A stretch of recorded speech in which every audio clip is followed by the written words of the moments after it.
قبل ما نبدأ في الملخص، لو عجبك الفيديو اعمل لايك واشترك في قناتنا الاحتياطية، هننشر فيها ملخصات آسيوية جديدة وحصرية. هتلاقوا الرابط في صندوق الوصف وكمان في أول كومنت. يلا بينا نبتدي. بتبدأ قصتنا في العالم السماوي، وده الكاهن ريب واللي دخل عليه طفل من الشياطين، بس كاهن ريب طيوب وعالجه. في الوقت ده دخلت عليه الحارسة بتاعته وقالت له انه مسكه واحد بس شكله مش تمام، وطلع ملبوس بسحر قوي، وفجأة شاف البركان بيتفجر وطلع عليهم جيش شياطين. فراح الكاهن ورا قائد الشياطين ودارت العركة بينهم في الغابة، بس قائد الشياطين دشمله والدشملة دي اتقلبت لسحر. نيجي بقى لكوكبنا ونلاقي ترتيبات لعرض خاص لفرقة ايدول على قدها ولسه بتبدأ حياتها. وفجأة الزمن وقف وريب لقى نفسه في شكل واحد ما يعرفوش، وده يبقى يون واحد من فرقة الايدولز، وما كانش فاكر اي حاجة وماشي بمبدأ انا مين انا فين انا ازاي. لكن مدير اعماله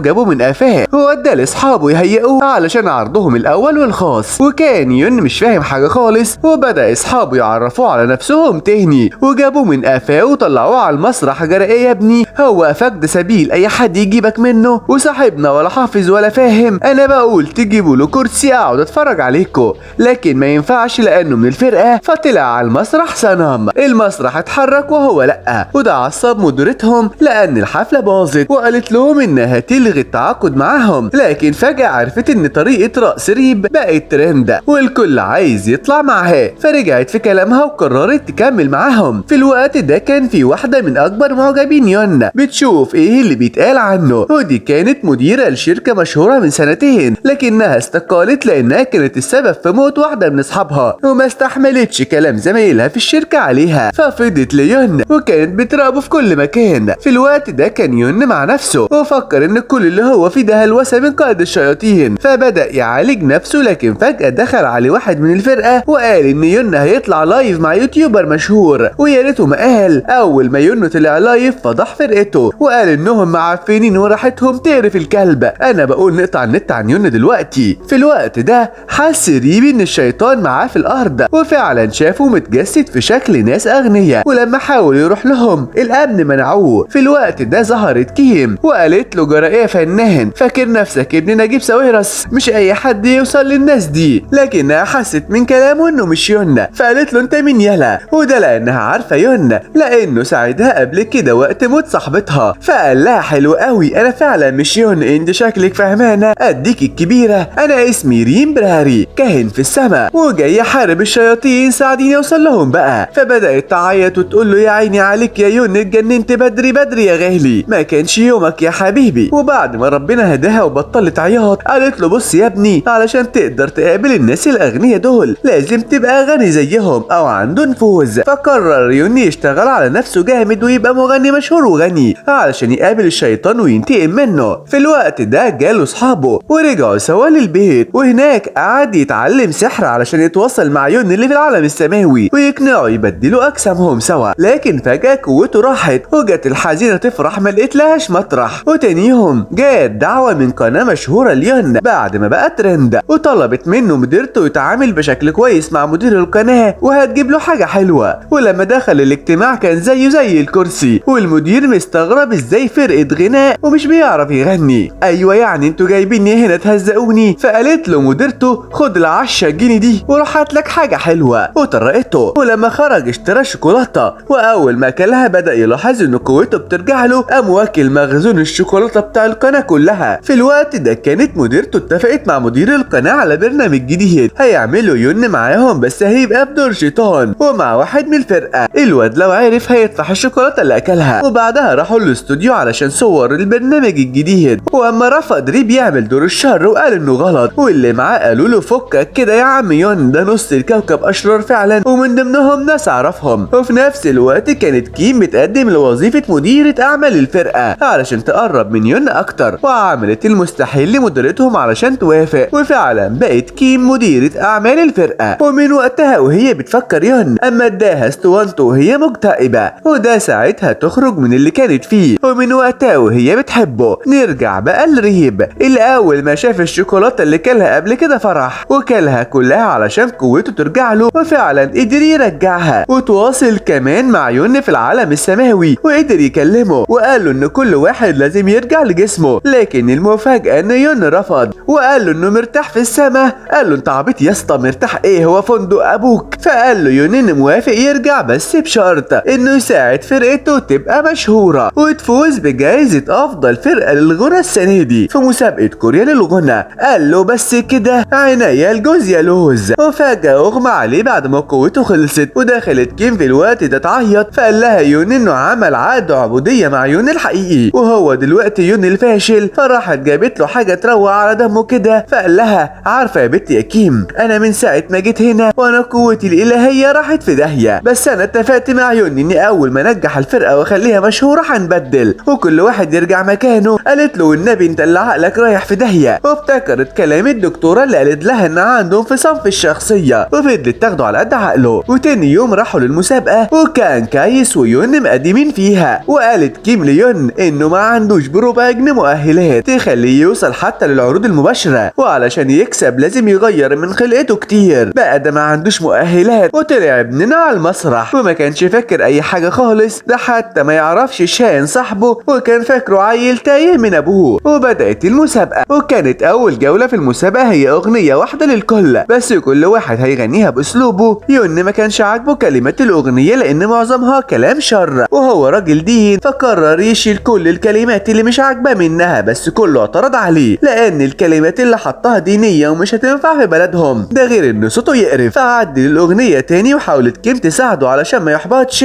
فدخل اوضة التسجيل وهنا اتفاجئت ان صوته اتغير، فطلب من مساعد الفرقة يديله فرصة يغني. وجي يوم المسابقة والكل متوتر مش على بعضه وصاحبنا بياكل شوكولاتة، ده حتى ما غير دوره وخلوه اخر واحد. قال لها حلوة حتى يبقى ختامها مسك، وفعلا ختامها مسك والكل اعجب بصوته. وبعدها راحوا الكاسي لقوا واقع على الارض وعرفوا انه عنده اضطراب نفسي، وحاول يون يعالجه لكنه ما قدرش لانه قوته بتعالج المرض الجسدي مش النفسي. فقالت له كيم انه يقدر يعالجه بغناه وان الناس بتتاثر بمغنيينهم. وتاني يوم راحوا عرفوا نتيجة المسابقة وكان واحد غير يون هو المركز الاول. ولما اتسأل يون عن رأيه قال لها كوسة يهبق كلها بالكوسة. ومن حظه الزفت ان تاني يوم هتكون جولة 2 بيغنوا سوا، واللي هيغني مع يون هو ولشان اللي طلع الاول، وده طبعا مغني جامد وما بيحبش يون. وعرف يون وكيم بعد كده ان ولشان كان مدرب الايدولز بتاعهم قبل كده، واتخانق مع يون من وقتها مش بيطيقه. وكان ولشان قدام الكاميرا بيمثل انه بيحب يون، انما بينهم وبين بعض كان مطلع روحه في التدريب وبيديله اغاني صعبة. وجي يوم الجولة التانية وجان معدة في البرنامج ادت مية لولشان وكان لون عينيها متغير، واول ما بدأ يتكلم ما كانش في صوت طالع منه ويون كان مستغرب منه. وهنعرف هنا ان نائب المدير هو الشيطان والمعدين في البرنامج كمان شياطين شغالين عنده. وعارف انه يون هو ريم براري فحب يخليه يخسر ويطلع على المسرح شوية يتسلى، لكن يون قدر بقوته انه يتخلص من السحر الاسود اللي معمول لولشان ورجع له صوته. في الوقت ده كان الشيطان بيقول لاصحابه انه يقدر يقتل يون بسهولة، لكن عايزه يسقط في المسابقة علشان يفضل محبوس في عالم البشر. وعلى عكس توقعاتهم المشاهدات والمعجبين بيون زادوا كتير وكمان فازوا بالمركز الاول. وكان واحد من المنافسين ليهم متضايق من يون لانه فاشل وقدر يبقى الاول، لكن الشيطان كلمه وشكله كده ناويله على نية سودة. وتاني يوم في التدريب ادى واحد من الفرقة يون تليفونه وفضل يبعت رسايل لكيم اللي رنت فونها كانت بصوت يون. فقالت له يا ابني اسكت بقى فضحتني، واعترفت انها بتحب يون بس ما ينفعش تقول علشان ده هيأثر على سمعة الفرقة. ولما روح البيت عارف ان يون كان بيحاول ينضم الجماعة اسمها هونجاي وشعارهم هو نفس شعار ديانة ريم براري، ومن ضمن الجماعة دي مغني مشهور اسمه وشان. وتاني يوم كان عندهم تصوير فاستغل ان محدش واخد باله منه وراح له وشان وقال له انه عايز ينضم لجماعة هونجاي. فقال له مش فاشل من هنا، لما تبقى في مستوانا هنضمك وطرد طردة الكلاب. فمسكته كيم وقالت له انه علشان يبقى في مستوى وشان لازم يبقى ناجح اكتر من كده، وبدأت تعلمه ازاي يبص للكاميرا على المسرح. وبعدها عرفوا ان في اشاعات عن كاسي انه مرتبط وده هيبوظ سمعتهم اللي لسه بيبنوا فيها. بس الأروبة لاحظت ان اللي واخد الصور دي حد من جوه الشركة وقررت تعرف وتحل المشكلة دي. فراحت لصحفي صاحبها تسأله عن مصدر الصورة فقال لها هقولك بس بشرط تقولي لي عن سبب موت ليزا. ودي بنت اول ما سمعت كيم اسمها اتوترت وبدأت تعيط،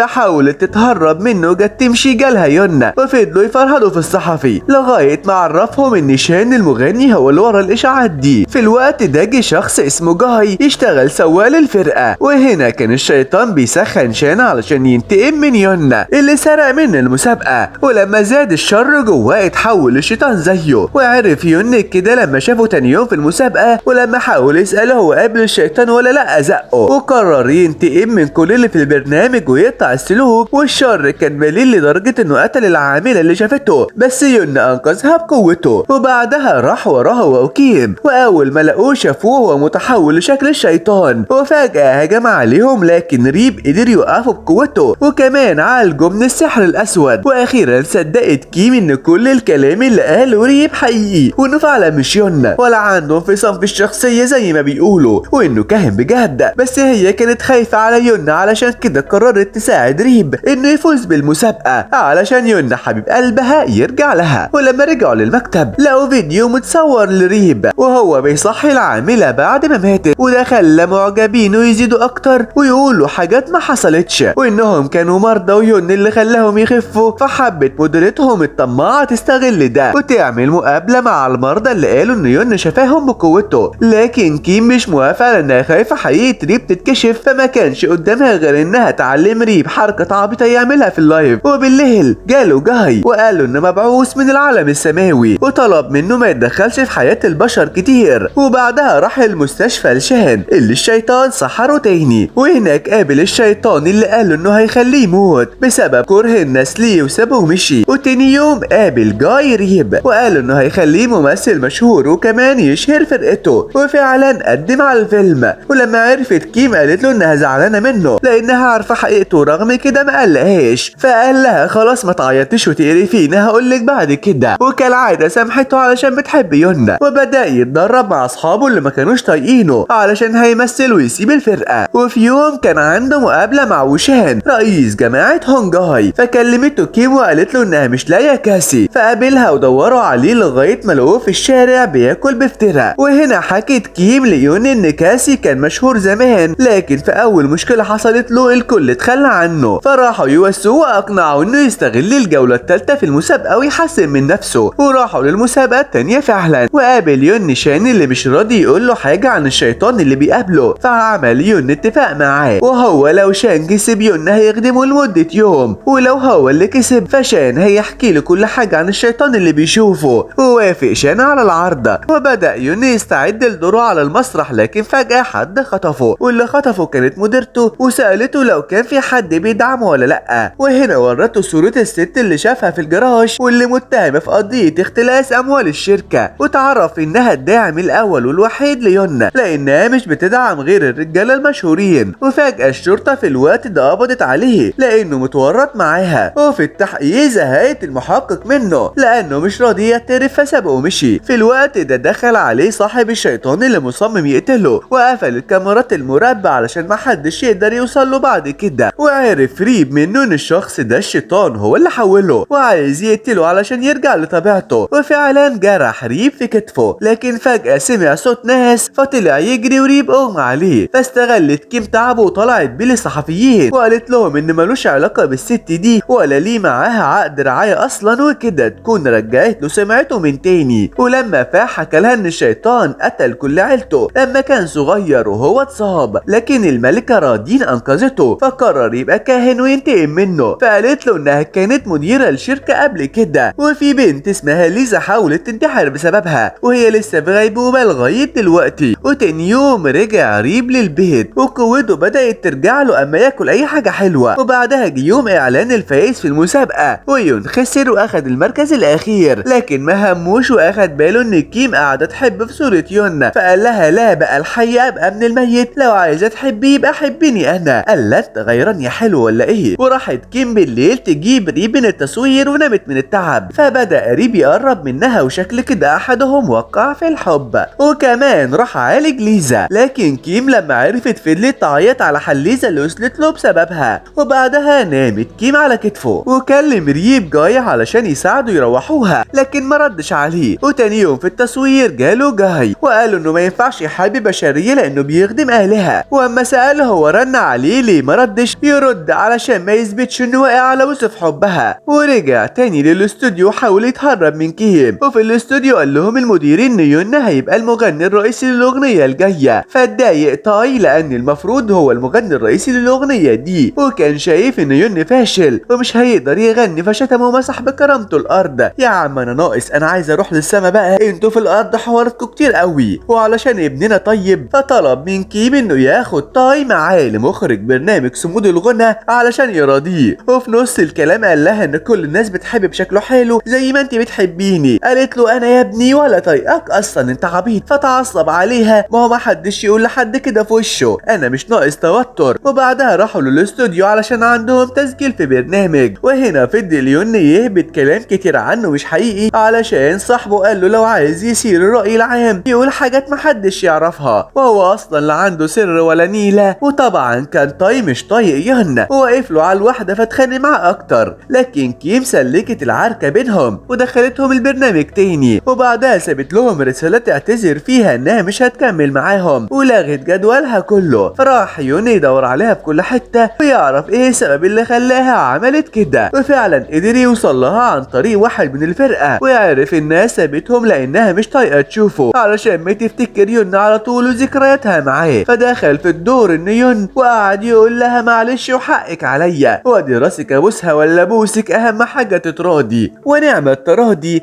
بس ولا اتأثرت بجنيه لانها بتحب يون مش ريب. في الوقت ده كان شان مع الشيطان اللي بيدور على طريقة يقتل بيها ريب علشان يملك القوة الالهية، وهنا هنعرف انه كان بيحب واحدة وخانته فقتلها. وتاني يوم راح تاي مع يون للمعبد، وهناك شافوا شان وقال له ان لازم ينفذ الاتفاق اللي بينهم، وهو انه يخدمه لمدة يوم، خصوصا انه فاز في المسابقة. وفعلا نفذ يون وعده معاه، فقلق تاي من شان وحركته مع يون. وبالليل شافه هو مخلي يون سكران وبيأمره يسوق ويخبط حد، ففوقه وكان خايف عليه، واعتذر له يون عن اللي حصل وقال انه لازم يرجعه للجزء الرئيسي في الاغنية اللي اخدها منه. وفي وسط كلامهم جري ريب على الغابة لانه كان شايف ارواح، ولما راح لقى جاي اللي قال له انه حاصد ارواح وكان جاي يخطفه. بس الالهة بقى بتحبك، افرح يا عم. في الوقت ده كيم كانت عندها مقابلة، ومن حظها الهباب كانت مع الشيطان اللي مش طايقها لانها بوظت له كل خططه، وعمل عليها سحر وفكرها بليزا وسيطر على عقلها وخلاها تحت امره. نرجع لريب اللي راح مع جاي للاخرة وقال انه بيهد التوازن بين عالمهم لانه بينقذ ناس مكتوب لها تموت، علشان كده في اله عايز يشوفه. واول ما شاف اله قال لها انه عايز يوصل للملكة رادين علشان يرجع للعالم بتاعه، فقالت له انه لو جاب لها رئيسة جماعتهم جاي اللي بيتحكموا في عالمهم بشكل وحش هتخليه يقابلها. وكمان طلبت منه يرجع لها الريشة اللي سرقها حاصدين الارواح منها ونزلوا بيها الارض، والريشة دي قادرة تحول اي حد لحاصد ارواح. وراحوا بعدها لشهان وقرروا عن مكان كيم، فعرفوا انها مع الشيطان فرحوا لها. وعلى الرغم من ان الشيطان كانت قوته كبيرة الا انهم قدروا ينقذوا كيم منه ورجعوها للبيت. وتاني يوم كانت متغيرة وطلعت لسه تحت تأثير الشيطان وما قدرش يون يعالجها. وبعدها جاله جاي واداله سيف خشب يقدر منه يعرف الاشباح. وتاني يوم راح يون للبرنامج مع فرقة ايفيل بوي المنافسة ليهم، وبدأ يلمس كل الموجودين وفضل مركز مع راكن لانه لاحظ انه شبح فعلا. وفي يوم اتجمعت الفرقتين وكان معاهم بنت مشهورة،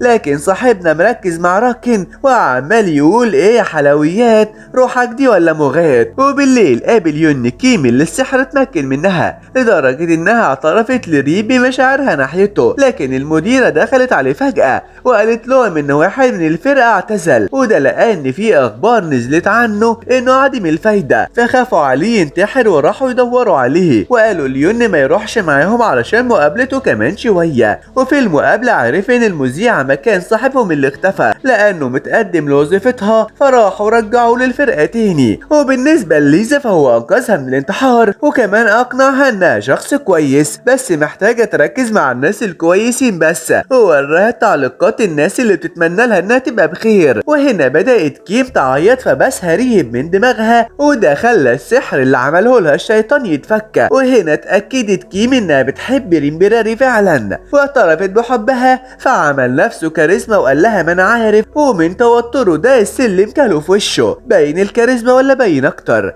وتاني يوم كانت الأخبار مالية الجرايد عن علاقة كيم بيون، لأن حد أخد لهم صورة وهو بيبوسها، وده أثر على موقفه في المسابقة اللي هتخليه يغني أغنية فردية لأول مرة. لكن كيم أنكرت وقالت إنها كانت بتساعده في التدريب مش أكتر. وتاني يوم راح ريب لموقع التصوير وشافه ولشان وعرف إن في روح في ظهره، لكن بس المساعد هو اللي بيقرب منه. وقبل ما يكمل كلامه المخرج قال له إنهم هيمشوه وهيجيبوا واحد غيره. وهو ماشي لاحظ إن الروح بتتحرك على وشان وهو بيمثل مشهد ليه وهو بينط، وفجأة الحبل اللي ماسكه اتفك وكان هيموت، لكن ريمبراري أنقذه. والكل مش مصدق اللي شافه. وبعد ما فاقوا ولشان عرض على ريب إنه ياخده لرئيسة جماعة هونجاي لأنه بيقدر يشوف الأرواح، لكنه قالوا إنه هيفكر، وده لأنه مش عايز يسيب كيم. وبعدها جت لهم المديرة وقالت لهم إن في حد هيدعم فرقتهم، وطلع الشخص ده هو الشيطان. فاتضايق ريب وكان رافض يساعد الفرقة في أي حاجة، خصوصا بعد ما تسبب في فضيحة لكيم لأنها السبب في انتحار ليزا وعلاقتها بيون، وده خلاها تستقيل من الشغل. فراح يون يقنعها ترجع، لكنها رفضت. وبالليل كان الشيطان عند رئيسة هونجاي، وهنعرف هنا انهم متحالفين سوا وانها عايزة قوة ريب لانها عظيمة. وقال للشيطان يهدى كده ويستهدى بالله علشان ما تخربش على الكل. وفي يوم كان يون وصاحبه يصوروا اعلان، وفجأة الاعلان نجح وجماهيرهم زادت وكمان المبيعات، وتضايق الشيطان لانه عكس اللي عايزه، فقام طالع عامل سحر للمدينة كلها خلاهم اغمى عليهم. قلبك مات يا شيشو خلاص. وتاني يوم وصل ريب للشركة علشان نجاح الاعلان، ولما وصل عرف من الناس ان الحلوى اللي باعها الناس تعبت منها واغمى عليهم، وصاحب المصنع قفل وهرب. واللي زود الطينة بلة ان مدير المصنع قال ان يون كان متفق مع صاحب المصنع على كل ده، وطلع لهم محادثة بينهم متأكد كلامه، وطبعا مساعد ولشان اللي عملها. اما اخد فون يون منه في التصوير، فعلا خير تعمل شر تلقى. فراح يون المستشفى يحاول يعالج الناس، لكنه بدأ يحس انه بقى انسان عادي وطاقته بتروح في داهية. فراح للشيطان وطلب منه يشفي الناس مقابل انه يموت، فقال له انه بقى مالوش لازمة ولا بقى عنده طاقة، وده لان كيم خدت مكان اله في قلبه، وانه مش هيموته عادي، لا ده هيخليه يتعذب الاول وهو بيشوف اللي بيحبهم بيموتوا قدامه. ويلا اطلع بره علشان هنرش ميه. وطبعا اغمى عليه بسبب ضعفه، وجه جاي ورجعه لاوضته. ولما فاق فضل يأنب نفسه وانه السبب في اللي حصل. وطبعا كيم كانت متابعه كل اللي حصل، فراحت لينه ومسكت فونه وقدرت تلاحظ ان المحادثه اللي بينهم دي مش طريقه كلام يون، وده دليل كافي انهم يقولوا ان المحادثه متفبركه. بس ريب قال لها تفضل بعيد عن الحوار لان الشيطان اللي ورا كل ده وهو هيموت اي حد يقف في طريقه، لكنها مصممه تساعده. وراحت للمديره وعملت معها خطه علشان يلاقوا مساعد ولشان اللي فبرك المحادثه. وبالليل راح جاي لريب ومعاه ميه النسيان من الاخره وقال له اشربها وهينسى كيم، وبكده قوته ترجع له. لكن قبل كل ده لازم يقتل كيم، ولو ما عملش كده الشيطان هيهدد حياتهم دنيا واخره. وتاني يوم انقذت كيم ريب من الناس اللي عملوا له مظاهرات عليه، فزعلها وقال لها تبعد عنه وتبطل تساعده. لكن كيم ولا فارق لها، وروحت البيت بعتت ايميل في صور بنت وقالت ان هي اللي ورا كل ده. ولما راح لها ريب تاني يوم وهو مقرر يشرب الميه وينساها، خدت فونه وبعتت ايميل من عنده ليها وقالت له انها قررت تشيل الليله كلها وتقول ان هي اللي ورا كل ده وتنقذه هو والفرقه. وبدات تشكره انه وقف معاها قبل كده كتير وخلاها تخف، وده خلى جزء من قوته ترجع له. في الوقت ده جاله ناس يترجوا يعالج ولادهم، لكن طلع فخر من الشيطان اللي سيطر عليهم وامرهم يقتلوه. لكن فجاه قوته رجعت وقدر يشيل السحر من عليهم، بس اغمى عليه. ولما فاق عرف ان قوته الالهيه مش بتيجي من السماء لكنها بتيجي من دعاء اشخاص ليه. فراح جري على المستشفى وشاف كل المرضى، والممرضه شافته وانتشر في الاخبار كلها عن اللي عمله. بكده تكون سمعته رجعت تاني. يا ابني اللي معاه ربنا يمشي على الميه. وبالليل فضل الحنين بتاعنا يحب في كيم شويه وقال لها ما تيجي اشربك حاجه اصفره بكره. قالت له موافقه بس تقل اللون، ولبست الحته اللي على الحبل تاني يوم علشان تقابله. وقبل كل ده اقنعت صاحب مسابقه العام للغنى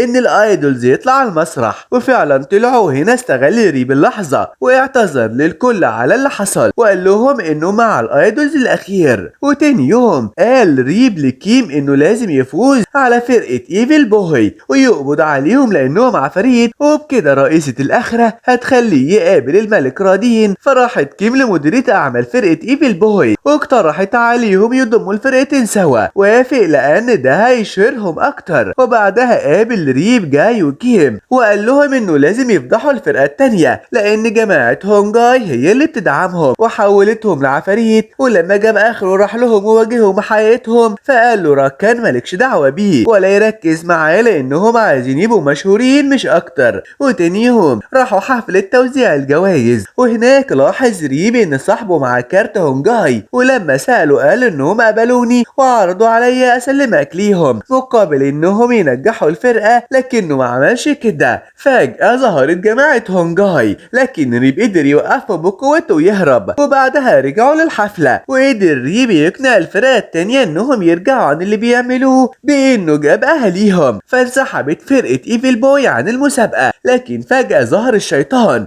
وضرب ريب بسيفه واغمى عليه. في اللحظة دي اعلنوا ان ريب فاز بمسابقة السنة دي للغنى، وبكده يكون الاتفاق اللي بينه وبين يون الحقيقي تم. ولما فاق ريب لقى نفسه رجع للعالم السماوي تاني وقال للمساعد بتاعه على كل اللي حصل. اما يون فودوه المستشفى، ولما فاق عرفت كيم انه يون الحقيقي. نرجع لريب اللي قابل الملكة رادين اللي قالت له ان الشيطان قوته بقت كبيرة جدا وهي ضعيفة، وعلشان تقدر توقفه لازم تقتل ريب وتاخد قوته. فوافق لانه مغفل وفاكر انه كانت بتساعده، لكنه اكتشف انها كانت عارفة بكل اللي حصل له وهي اللي متفقة مع الشيطان انها تقتل الناس، ولو عايزها تسيبهم عايشين فلازم يقتل نفسه. في الوقت ده حست كيم ان ريب بخطر فزنت على جاي ياخدها معاه للاخرة. يا اختي مستعجلة على ايه؟ وفعلا اخدها للملكة وقالت لها انها تسمح لها تنقذ ريب اللي كان في الوقت ده بيكسر تمثال رادين بعد ما عرف اللي عملته، وده خلى قوته ضعفت كتير وهربت. وجت بعدها كيم وفضلت تواسي ريب. في الوقت ده كانت الملكة رادين عند الشيطان وغدرت بيه واخدت قوته. اما ريب بقى فرجع للارض تاني بعد ما اتفق مع ملكة الاخرة انهم يخلصوا على رادين واللي معاها. وهناك لقى واحد شبهه قاعد مع فرقته على انه يون جه مديله قلم مخبرين حوله لحقيقته، وطلع شخص عادي بس رادين والشيطان اللي حولوه. وقال لاصحابه على الحقيقة وراح لكيم وقال لها انه هيفضل يحبها وهيبقى معاها دايما بس يخلص على رادين الاول. وبعدها كانت الفرقة عندها مقابلة وهم خارجين. مسك الشيطان ريب ولما دارت العركة بينهم اكتشف الشيطان ان قوته راحت منه. وهنا قال له ريب ان رادين ضحكت عليه وكانت عاملة كوبري علشان تاخد قوته. وتأكد من كلامه بعد ما قابل رئيسة جماعة هونجاي وقالت له انه بقى كارت محروم ملوش لازمة، لكن فجأة تعصب وقوته رجعت له وقتها. في الوقت ده قدرت كيم وجاي يلاقوا الفرشة المقدسة ولسه هتكتب بيها مصير ريب، لكن فجأة الريشة طارت وكمان قوة رادين راحت منها. وكل دول رجعوا لريب اللي رادين كانت مقربة تخلص عليه، لكنها قدرت تهرب من الشيطان اللي جه ينتقم منها واخدت قوة رئيسة الجماعة. وبعدها رجعت للشيطان تاني وفضلت تدحلب عليه لغاية ما اخدت الخاتم بتاعه ودمرته. مش عيب تبقى شيطان قد الدنيا وتيجي واحدة تعمل فيك كده؟ سمعة الشياطين بقت في الارض اليومين دول. وصل ريب لرادين وطلب منها ينهوا كل العبث اللي بيحصل ده، لكنها ما ادتلوش فرصة وجت مدياه سيف في بطنه واغمى عليه وبرضه ما قدرتش تاخد قوته.